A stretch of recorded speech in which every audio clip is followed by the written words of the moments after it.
welcome to part 5 in this series on how to pick the most awesome camera for your vlog, which could be your YouTube channel, your website, social media videos, or any other type of online videos that you're looking to make. In part 1, we talked about what camera types to stay away from. Part 2, we talked about your camera phone. Part 3 was the camcorder, and part 4 was the DSLR camera type. So now that we've talked about the camera types to stay away from and to consider, I wanted to go over the specifications you'll want your camera to meet. This way, when you're ready to purchase your camera, you'll know exactly what to look for. Or perhaps you already have a camera and you'll want to make sure you're getting the best out of that camera. In other words, that the best settings are applied. In which case, keep watching because I will get to that. First, however, as I said I would do in the previous episode, here's a brief overview of lenses for your DSLR camera type. Your DSLR likely came or will come with a lens that is similar to this one. This is an 18 to 55 millimeter lens.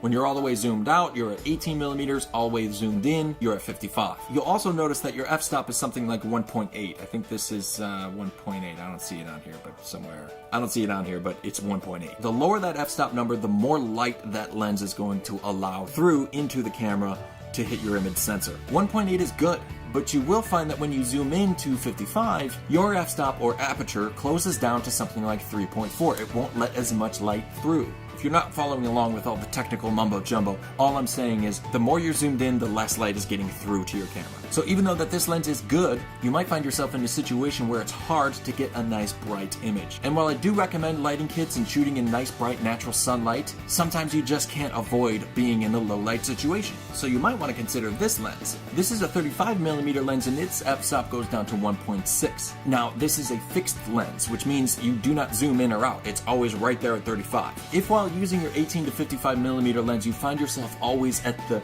zoomed in end near 50 or 55, then I recommend getting a 50 millimeter lens. This allows you to be at 50 millimeters with an f-stop of 1.8. So it's basically like zooming in but allowing more light in.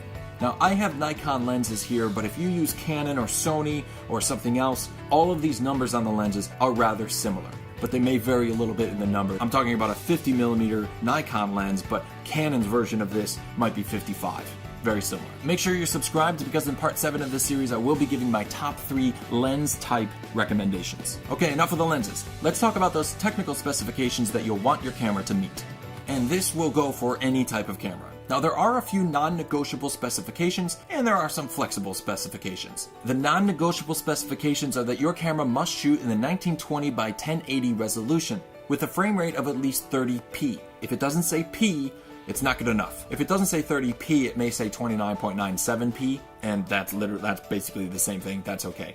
If it says 30i or 29.97i, that is not good enough. That does not make the cut to be the awesome camera for your vlog.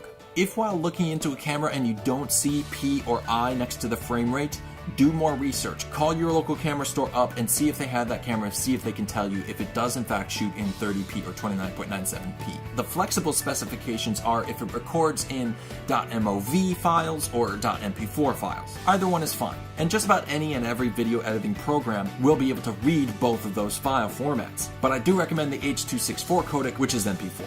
Megapixels. This one is always debatable, which is why I have it in the flexible category. I think you'll want somewhere around 24 megapixels. You can go with less, but try not to go below 16 megapixels. Now, these are all the specifications that will affect the quality of your video. Other things you'll want to be mindful of are things like recording length duration. Preferably, you'll want to hit record and not worry about it. But as I mentioned in the previous episode, most DSLR cameras have recording time limits. So you'll want to make sure you're going to be able to live with those limits if you're going to get a DSLR camera. I highly recommend getting a camera with a mic line in so that you have the option to use an external mic. Another thing is to see if it has an HDMI out so that you can run an external monitor. You'll want to look into it because some of them, even though they do have an HDMI out, it will not be compatible with external monitors. But if it is compatible, it's a great way to make sure you're in focus, and those monitors have other awesome features like levels histograms and peaking, zebra, metering, and other cool things that I'll talk about in a different awesome series. Alright, thanks for watching. I hope this helps. I'm putting up a graphic here so that if you're not going to remember all that, you can pause the screen right now,